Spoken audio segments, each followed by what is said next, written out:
hello everyone, welcome to my YouTube channel. In this video we will cover about the unit 1 important topics of BSc first semester. So मैं चाहूँगी आपका कोई भी ऐसा topic ना हो जो छूट जाए और आपको कोई भी क्वेश्चन ना लग पाए। तो मैं हर एक टॉपिक को ब्रीफ में एक्सप्लेन करूँगी और बहुत ईजी एक्सप्लेनेशन होगी जिससे आप आसानी से अटैम्प्ट कर पाएंगे। आपका MCQ बेस्ड पेपर है, उसी के हिसाब से मैंने आपके लिए नोट्स प्रिपेयर किए हैं। तो स्टार्ट करते हैं विद द टॉपिक रेजोनेंस। हाँ जी, तो पहला आपका जो टॉपिक है वो है रेजोनेंस। तो रेजोनेटिंग स्ट्रक्चर्स को ही क्या कहते हैं, कैनोनिकल स्ट्रक्चर्स या कैनोनिकल फॉर्म्स कहते हैं। ठीक है, तो अगर आपसे रेजोनेटिंग स्ट्रक्चर्स बोले या कैनोनिकल स्ट्रक्चर्स या कैनोनिकल फॉर्म्स की टाइप से कुछ भी बोले तो आप समझ जाना उसमें किसकी बात चल रही है, रेजोनेंस की ही बात चल रही है। तो इसमें एग्जाम्पल दिया हुआ है एक CO3 2 नेगेटिव। अब CO3 2 नेगेटिव का अगर हमें रेजोनेटिंग स्ट्रक्चर्स बनाने हैं तो ये है CO3 2 नेगेटिव। हमने C बनाया, 3 O बनाएंगे, एक के साथ डबल बॉन्ड होगा और एक के साथ नेगेटिव फॉर्मल चार्जेस होंगे। ठीक, फॉर्मल चार्ज मैं आपको अभी बता ही चुकी हूँ। ठीक है, तो O नेगेटिव, तो यहाँ पर अब हम क्या करेंगे, C डबल O और यहाँ पर O नेगेटिव, यहाँ पर O नेगेटिव। पहले ही यहाँ 2 O नेगेटिव थे, अब यहाँ 2 O नेगेटिव हो जाएंगे, अब यहाँ 2 O नेगेटिव हो जाएंगे। तो ये क्या हो गए, 3 रेजोनेटिंग स्ट्रक्चर्स हो गए। अब इसका एक्चुअल स्ट्रक्चर क्या बन सकता है कि यहाँ पर हम डबल बॉन्ड ना बना के एक क्या बना दें, डैश डैश डैश करके बना दें। तो इस तरह से यहाँ भी, क्योंकि हमारे तीनों में से कहीं भी डबल बॉन्ड हो सकता है और कहीं भी दोनों में नेगेटिव चार्ज हो सकता है। और ये 3 लाइंस क्यों बनी, क्योंकि 3 रेजोनेटिंग स्ट्रक्चर्स बन रहे थे। तो इन तीनों को मिला के हम ये भी एक एक्चुअल स्ट्रक्चर कह सकते हैं। ये कौन से स्ट्रक्चर्स है, हाइब्रिड स्ट्रक्चर्स हैं, और ये कौन सा है, एक्चुअल स्ट्रक्चर है। अब ये जो मैंने आपको एग्जांपल बताया था CO3 2 नेगेटिव, अगर इसका बॉन्ड ऑर्डर निकालना हो तो ये MCQ में आने के लिए सबसे इंपॉर्टेंट क्वेश्चन कह सकते हैं कि बॉन्ड ऑर्डर निकालिए। ठीक है, तो टोटल नंबर ऑफ बॉन्ड्स जितने होंगे अपॉन रेजोनेटिंग स्ट्रक्चर। तो जो हमने पीछे CO3 2 नेगेटिव का देखा था उसमें कितने बॉन्ड्स आ रहे थे, टोटल 4 आ रहे थे, एक डबल बॉन्ड आ रहा था, तो उसमें 2 बॉन्ड्स हो गए कवर और 2 अलग अलग आ रहे थे, तो 4 बॉन्ड्स हो गए टोटल। और रेजोनेटिंग स्ट्रक्चर्स कितने बन रहे थे, 3 बन रहे थे। तो 4 total bonds and 3 resonating structures मिलके क्या हो गया, 4/3। तो बॉन्ड ऑर्डर कितना होगा इसका, 4/3। ओजोन का आप खुद करके देखिएगा, नहीं आता है तो कमेंट कर दीजिएगा, अगली वीडियो में मैं अपलोड कर दूंगी। देन उसके बाद आता है नेक्स्ट इंपॉर्टेंट पॉइंट। अब जो कंपाउंड की स्टेबिलिटी होती है वो डिपेंड करती है कितने नंबर ऑफ रेजोनेटिंग स्ट्रक्चर्स बन रहे हैं। तो हमने CO3 2 नेगेटिव में देखा था, उसमें हमारे कितने नंबर ऑफ रेजोनेटिंग स्ट्रक्चर्स बने थे, 3। अब हम ओजोन में देखेंगे तो हमारे 2 ही बनेंगे, वो आप करके देखिएगा, 2 बनेंगे। अगर नहीं आता है तो बता दीजिएगा। तो if more resonating structures more stable compound and less energy, जितने ज़्यादा उस रेजोनेटिंग स्ट्रक्चर्स होंगे उतना ही स्टेबल कंपाउंड होगा और उतनी ही कम उसकी एनर्जी होगी। ठीक है, तो अब टॉपिक आता है रेजोनेंस एनर्जी। तो हमारे 2 टाइप के स्ट्रक्चर्स थे, हाइब्रिड स्ट्रक्चर और एक एक्चुअल स्ट्रक्चर। हाइब्रिड स्ट्रक्चर की एनर्जी और एक्चुअल स्ट्रक्चर की एनर्जी के बारे में देखेंगे अब। जो एनर्जी डिफरेंस होता है बिटवीन एक्चुअल और रेजोनेटिंग स्ट्रक्चर्स, ठीक है, रेजोनेटिंग स्ट्रक्चर्स को हम क्या कह सकते हैं, हाइब्रिड स्ट्रक्चर। जो difference between real and resonating structures, real और रेजोनेटिंग स्ट्रक्चर्स के बीच का जो एनर्जी डिफरेंस होता है उसी को हम क्या बोलते हैं, रेजोनेंस एनर्जी। तो अब इसका फॉर्मूला क्या होगा, energy of hybrid structure minus energy of resonating structure. ठीक है, हाइब्रिड स्ट्रक्चर की एनर्जी से हम रेजोनेटिंग स्ट्रक्चर की एनर्जी को अगर सब्ट्रैक्ट कर देंगे तो हमारी रेजोनेंस एनर्जी आ जाएगी। तो अब हाइब्रिड स्ट्रक्चर कौन से होते हैं, मोर स्टेबल होते हैं, उनकी एनर्जी कम होती है। ठीक है, और रेजोनेटिंग स्ट्रक्चर कैसे होते हैं, लेस स्टेबल होते हैं, उनकी एनर्जी ज़्यादा होती है। तो इसलिए रेजोनेटिंग एनर्जी किस में आएगी, नेगेटिव में आएगी, क्योंकि हाइब्रिड स्ट्रक्चर की एनर्जी कम है और रेजोनेटिंग स्ट्रक्चर की एनर्जी ज़्यादा है, और कम में से ज़्यादा वाले को सब्ट्रैक्ट करेंगे तो हमेशा आंसर आएगा नेगेटिव। ठीक है, तो रेजोनेटिंग एनर्जी, रेजोनेंस एनर्जी क्या आएगी आपकी, नेगेटिव आएगी। So formal charge, total number of valence electrons minus non bonded electrons minus half shared electrons. Formal charge का एक फॉर्मूला है फॉर्मल चार्ज निकालने का, कि अगर हम वैलेंस इलेक्ट्रॉन्स का नंबर माइनस कर दें नॉन बॉन्डेड इलेक्ट्रॉन से और फिर माइनस कर दें half multiplied by shared electrons. तो कैसे करेंगे, एग्जाम्पल से समझते हैं। O3 को बोलते हैं हम ओजोन। ओजोन को हम कैसे लिखेंगे, लुईस स्ट्रक्चर के फॉर्म में ऐसे लिखेंगे कि हमारे 3 O होंगे, एक डबल बॉन्ड से जुड़ा होगा और एक कोऑर्डिनेट बॉन्ड से जुड़ा होगा। एरो जिसमें होता है वो कोऑर्डिनेट बॉन्ड होता है। अब यहाँ पे हम एटम्स को नेमिंग कर देंगे 1, 2 एंड 3। ठीक है, अब ये नेमिंग इसलिए की क्योंकि हर एक एटम के लिए हम क्या निकालेंगे, फॉर्मल चार्ज निकालेंगे। तो अब हम निकालते हैं formal charge for first oxygen atom. तो कितना होगा, total number of valence electron कितने हैं इसमें, 1 2 3 4 5 6 नंबर 6 है, तो इसलिए हमने कितने लिखे वैलेंस इलेक्ट्रॉन, 6 लिखे।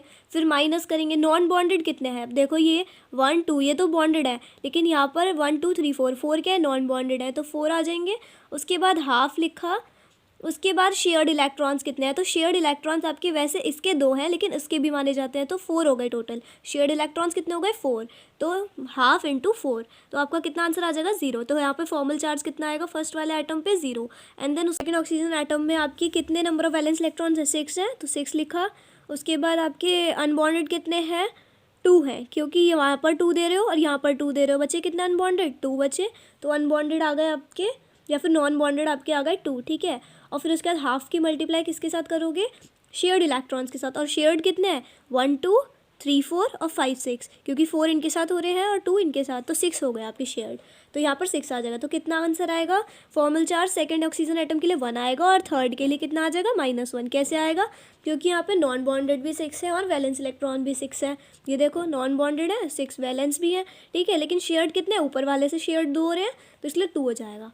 तो अब आपका एंड देन बनेगा क्या, स्ट्रक्चर आपका ये बनेगा कि ऑक्सीजन ऑक्सीजन डबल बॉन्ड और ये कोऑर्डिनेट बॉन्ड, ठीक है। अब चार्ज लगाना है तो यहाँ पर क्या आएगा पॉजिटिव, यहाँ पर तो हमारे फर्स्ट आइटम था, फर्स्ट आइटम के लिए तो 0 आ रहा था, कुछ भी चार्ज नहीं लगा। यहाँ पे +1, यहाँ पे -1, ये सेकंड था और ये थर्ड था, तो इसको हम कैसे लिख सकते हैं पॉजिटिव नेगेटिव करके, 1 हटा सकते हैं, पॉजिटिव और नेगेटिव करके लिख सकते हैं, और ये इलेक्ट्रॉन्स वगैरह हटा सकते हैं, ठीक है। अब एक और एग्जाम्पल है CO3 2 नेगेटिव, ये आप करके देखिएगा, अगर नहीं आता है तो कमेंट कर दीजिएगा।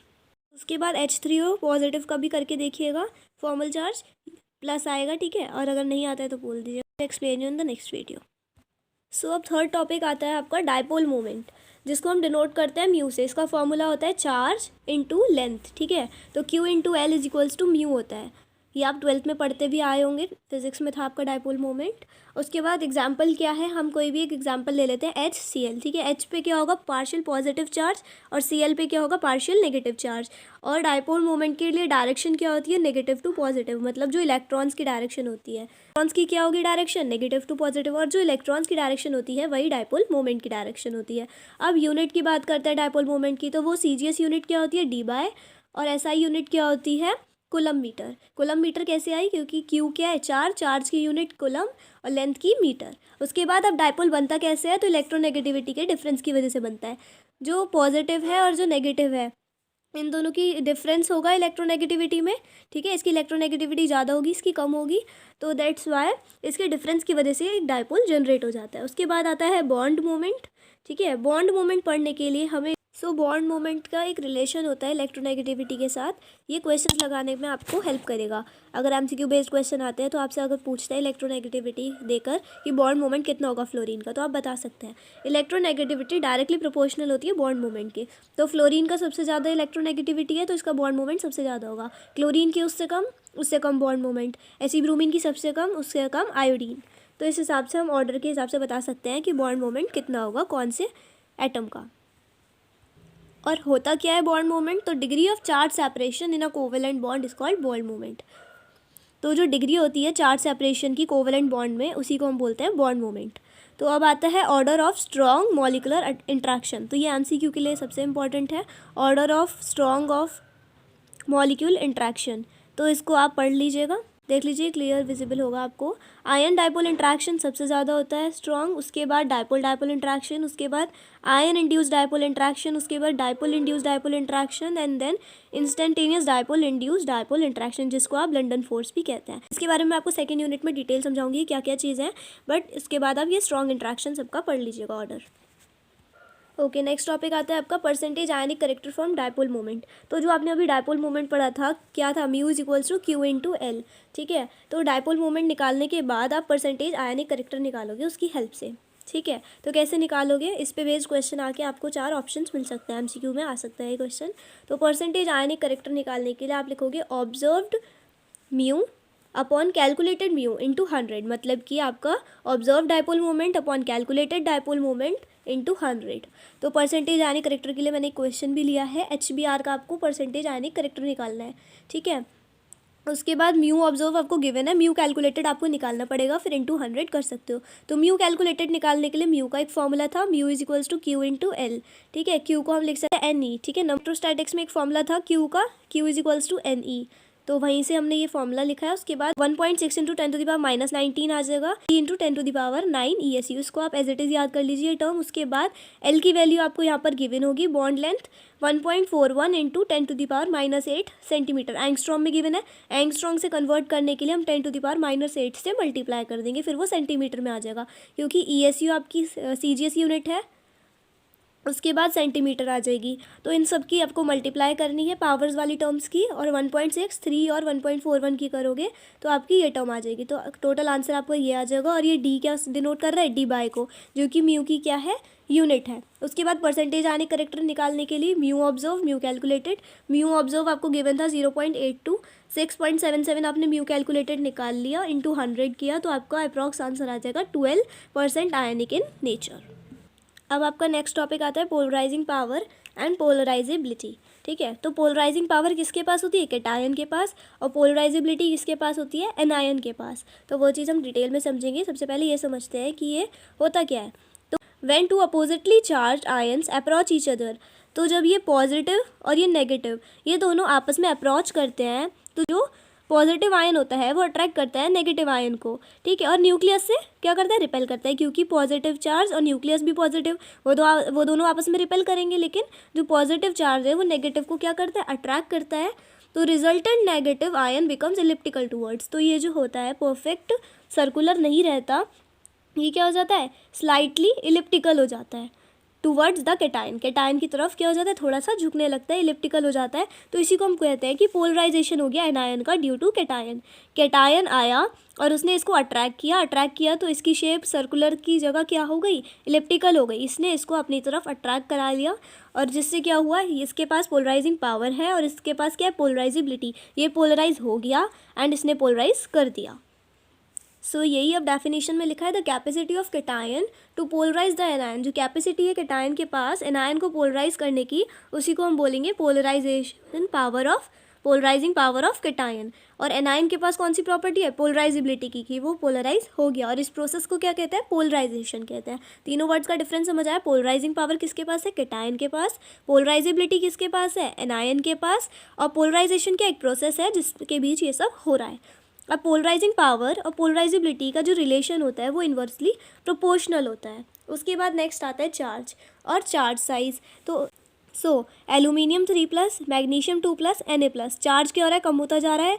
ठीक है, और चार्ज साइज भी क्या कहेंगे हम, कम होता जा रहा है। पोलराइजिंग पावर का ऑर्डर क्या होगा, यही सेम होगा, चार्ज के अकॉर्डिंग ही पोलराइजिंग पावर का ऑर्डर होता है। तो अब पोलराइजेशन हमने पढ़ा अभी कि पोलराइजेशन क्या होता है, प्रोसेस होता है इन दोनों का, पोलराइजिबिलिटी और पोलराइजिंग पावर जो हमने पढ़ा उसके बारे में। ठीक है, तो पोलराइजेशन बढ़ेगा अगर, तो कोवेलेंट करेक्टर बढ़ेगा। पोलराइजेशन दोनों टर्म्स को रिप्रेजेंट करता है। ठीक है, पोलराइजिबिलिटी भी और पोलराइजिंग पावर भी। उसके बाद आता है एनर्जी शेल के बारे में। पोलराइजेशन बढ़ा, कोवेलेंट करेक्टर बढ़ा। इसके बेस्ड आगे आपका कंसेप्ट भी आएगा, तो इसको याद रखिएगा। पोलराइजेशन बढ़ेगा तो कोवेलेंट करेक्टर बढ़ेगा। अब एनर्जी शेल बढ़ेगी तो पोलराइजिबिलिटी बढ़ेगी, और पोलराइजिबिलिटी बढ़ेगी तो पोलराइजिंग पावर कम होगी। ठीक है, और अगर हम रेशियो की बात करें, so ratio of electron upon proton में पोलराइजिबिलिटी बढ़ेगी, and ratio of proton upon electron में पोलराइजिंग पावर बढ़ेगी। अब आता है Fajan rule, the polarisation of an anion. ठीक है, जो पोलराइजेशन होता है एनायन का वो डिपेंड करता है कुछ फैक्टर्स पे, और उन्हीं को हम बोलते हैं फजान रूल्स। तो अब हम उन फैक्टर्स के बारे में जिस पे पोलराइजेशन ऑफ एनायन डिपेंड करता है।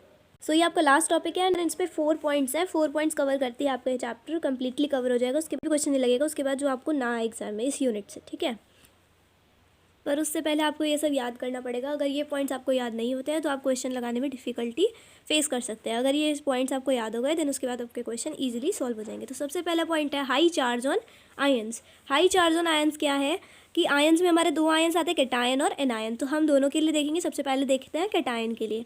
तो हाई चार्ज ऑन कैटायन क्या कहता है, हाई चार्ज होगा अगर कैटायन पे चार्ज ज़्यादा होगा, लाइक Al एग्जांपल बताया, Al3+, Mg2+, Na+। तो कैटायन कौन से, तीनों ही कैटायन है। चार्ज किस पे ज़्यादा है, Al3+ पे, तो पोलराइजिंग पावर किसकी ज़्यादा होगी, Al3+ की। और पोलराइजिंग पावर ज़्यादा होगी तो मेल्टिंग पॉइंट क्या होगा, कम होगा। सो पोलराइजिंग पावर ज़्यादा होगी तो मेल्टिंग पॉइंट कम होगा। उसके बाद एग्जाम्पल में बता दिया है मैंने। ठीक है, Al3+ की पोलराइजिंग पावर ज़्यादा होगी और मेल्टिंग पॉइंट कम होगा। अब कैसे हो, मेल्टिंग पॉइंट का NaCl का मेल्टिंग पॉइंट ज़्यादा होगा, MgCl2 का कम होगा, उससे कम AlCl3 का होगा। जबकि पोलराइजिंग पावर किसकी ज़्यादा थी, AlCl3 की। मेल्टिंग पॉइंट किसका ज़्यादा है, NaCl का। वो मैंने लिख रखा है नीचे, पढ़ लीजिएगा। उसके बाद हाई चार्ज ऑन एनायन हमने अभी ऊपर पढ़ा कि कैटायन पे हाई चार्ज था तो पोलराइजिंग पावर ज़्यादा थी, अगर एनायन पे हाई चार्ज होगा तो पोलराइजिबिलिटी ज़्यादा होगी। इसको मैंने एग्जांपल समझाया नहीं है, बट आप समझ जाना एग्जाम में, इसमें कुछ हार्ड एंड फास्ट रूल नहीं है। इसके बाद आता है आपका second part, small cation. Small cation से मतलब है साइज़ का, ठीक है। अगर कैटायन का साइज़ कम होगा तो पोलराइजिंग पावर ज़्यादा होगा। अगर सो अब आता है nature of cation. Nature of cation के लिए मैंने आपको बताया था 18 इलेक्ट्रॉन्स, ठीक है। 18 इलेक्ट्रॉन्स वाला स्ट्रक्चर जो होगा वो मोर पोलराइजेशन होगा उसमें, और जो 8 इलेक्ट्रॉन्स वाला स्ट्रक्चर होगा उसका पोलराइजेशन कम होगा। तो यहाँ पर क्या लिखा है, Ag+ के पास पोलराइजिंग पावर ज़्यादा होगी देन Na+, क्योंकि Ag+ में क्या है 2, 8, 18, 18, ठीक है। तो यहाँ पे केमिकल फॉर्मूला क्या बना, AgI, यहाँ पे Na, यहाँ पे 2, 8, 18, 18 था, यहाँ पे 2, 8 था इलेक्ट्रॉनिक कॉन्फिग्रेशन। तो इसका इलेक्ट्रॉनिक कॉन्फिग्रेशन में 18 आ रहा है, इसका मतलब क्या, पोलराइजिंग पावर इसकी ज़्यादा है। इसकी पोलराइजिंग पावर ज़्यादा है तो Ag+ have more polarizing power than Na+, तो पोलराइजिबिलिटी ज़्यादा तो कोवेलेंट करेक्टर ज़्यादा, पीछे बता कर चुकी थी मैं आपको। ये रिलेशन मैंने आपको पीछे बताया था, पोलराइजिबिलिटी ज़्यादा होगी तो कोवेलेंट ज़्यादा होगा, और फिर AgI कोवेलेंट हो जाएगा तो Na क्या हो जाएगा, आयनिक हो जाएगा। तो फाइनली ये चैप्टर कंप्लीट हो चुका है। अगर इससे बेस्ड आपको कोई डाउट है तो आप मुझे कमेंट सेक्शन बता दीजिएगा। And thanks for watching. अगर पसंद आए तो लाइक, शेयर एंड सब्सक्राइब कर लीजिएगा। सो मिलते हैं नेक्स्ट वीडियो में यूनिट 2 के साथ।